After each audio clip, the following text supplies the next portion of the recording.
of what we call medical science. Just a brief history, nothing too long, nothing too elaborate. I want to take you back into history because in the absence of understanding our history, there are those who argue you cannot understand our present, neither can you have even the remotest chance of figuring out what the future holds.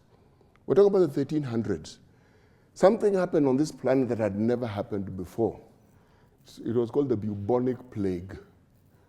50 million to 200 million people died. Now, sounds, if you're talking about now, when we're in the billions of numbers, you figure 200 million.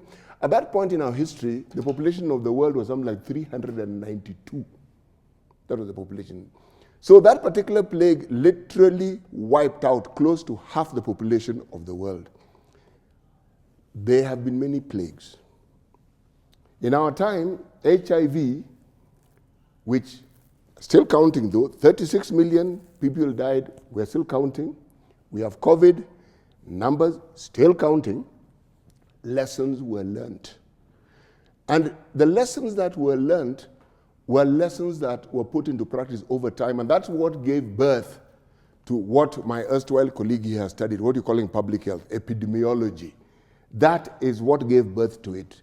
Medical science understanding that there is a need to approach these diseases, especially when they're widespread among people, through research, through education, through other means other than just strict clinical care. Now, what does the 21st century tell us? This is the information age.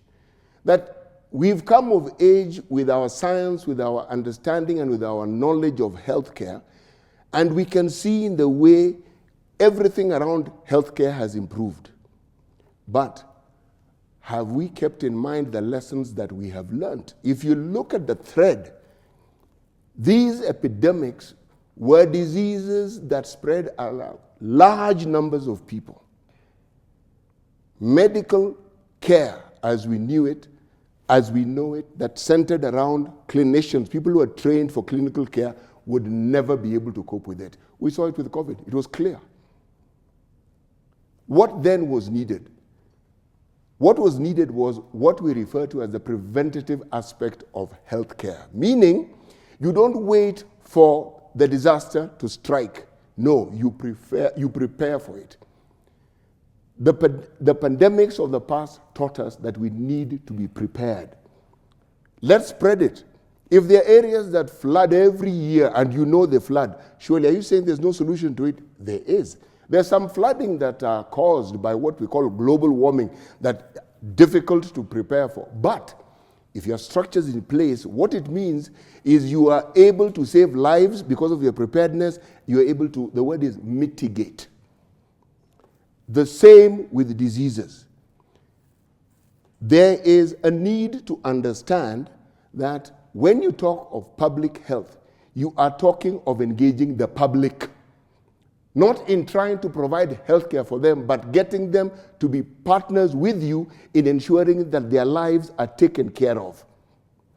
If you don't engage them, then it can't be public health, it's something else.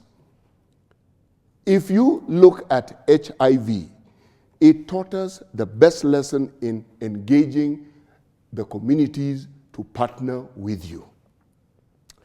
After we learned the lesson, what did we see? We quickly forgot. So when you look at this topic that we have today, public health emergencies justify restrictions of the constitutional right. Justify. Oh no, they don't actually. The emergencies explain to us with clarity how quickly we forget.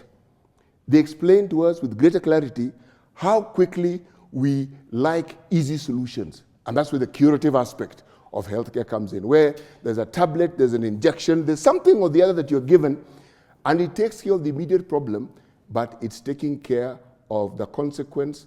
It's not taking care of what is bringing it about, what causes it. It doesn't take care of that.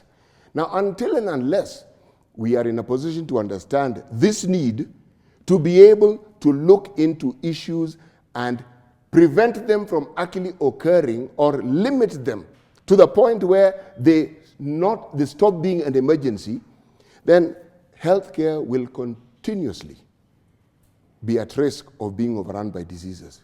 Why did we see the high death toll in Europe? Well, it wasn't for lack of preparedness, but it was a lack of forgetfulness. Forgetfulness on their part. Many of them had stopped practicing what we call primary health care a long time ago. And many of them have aging populations. So when you had a disease that focuses on people who are old like myself, suddenly you find a situation where they do not know what to do because the very thing that could have helped them, they neglected and forgot. The thread that runs across our healthcare systems is that we have the solutions, we know what to do, we are prepared for it, but we forget, we neglect. So the problem isn't so much an issue surrounding our rights, the freedoms and associations. Oh, no, it isn't that. How do we prevent ourselves from forgetting, and how do we continuously and consistently apply the lessons that we have learned over time?